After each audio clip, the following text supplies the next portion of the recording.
Hai semuanya, selamat malam, selamat pagi, selamat siang. Assalamualaikum warahmatullahi wabarakatuh. Balik lagi bareng Belvi.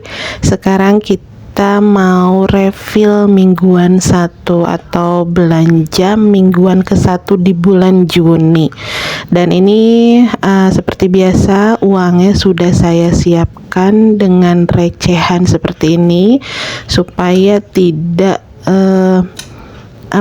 tidak rumit lagi atau tidak ribet lagi masukin satu-satu ke pouch harian, karena di harian ini saya masih tetap bertahan di angka 30.000 untuk setiap harinya, dan semoga terus bertahan, entah bulan depan ada perubahan lagi atau masih tetap bisa bertahan dengan 30.000 per hari. Tapi dengan 30.000 per hari ini benar-benar membuat saya irit, bahkan lebih irit dari biasanya. Biasanya kalau misalnya sehari 50.000 tetap lebih dari 50.000 yang keluar, atau enggak lebih dari 30.000 yang keluar, dan entah kenapa saya iritin lagi jadi 30.000 per hari, malah kadang kurang dari 30.000 per hari pun bisa sebenarnya. Jadi teman-teman kalau ada yang bilang, duh mbak, saya sulit deh untuk bisa nabung kayak mbak, ada yang inbox ke saya, ada yang DM atau komentar di kolom komentar seperti itu.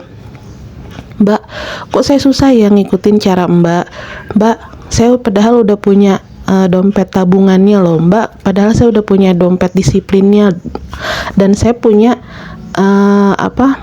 punya uang untuk ditabung, tapi kenapa ya kok sulit sekali untuk nabung. Nah itu dia, sebenarnya tergantung mindset kita sih ya, kita mau nabung apa enggak, terus kita bisa frugal living apa enggak dengan cara berhemat seperti itu.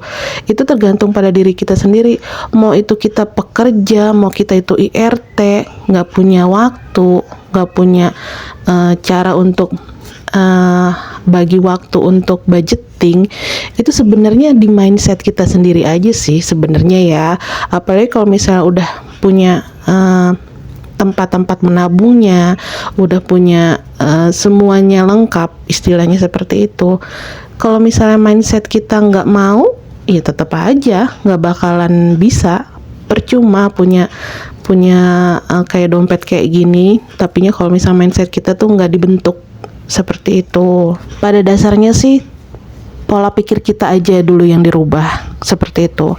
Kita mau nggak hidup frugal living atau hidup hemat? Karena kenapa saya bisa seperti ini? Karena saya belajar dari kehidupan saya yang kemarin, belajar bagaimana saya jatuh, belajar bagaimana saya punya uang sebelumnya, bagaimana saya bisa mengelola uang sebelumnya, bagaimana saya menghabiskan uang begitu cepat seperti itu. Jadi menurut saya ini pacuan untuk hidup saya ke depan. Gak mungkin saya begini-begini terus tanpa ada tabungan, karena kita gak pernah tahu ke depannya ekonomi Indonesia ini seperti apa, terus penghasilan kita tuh kayak apa, bahkan pekerjaan yang seharusnya menjadi prioritas utama akankah terus berkepanjangan kayak gitu. Jadi pola pikir kita yang harus tetap dibenamkan. Ayo bantu suami kita untuk lebih berhemat, dan ayo bantu diri kita sendiri untuk berpikir secara hemat. Segitu aja tips dari saya hari ini. Semoga teman-teman bisa mengikuti apa yang saya bisa seperti ini gitu ya. Terima kasih teman-teman, dan salam sehat untuk semuanya. Assalamualaikum warahmatullahi wabarakatuh. Dadah, bye bye.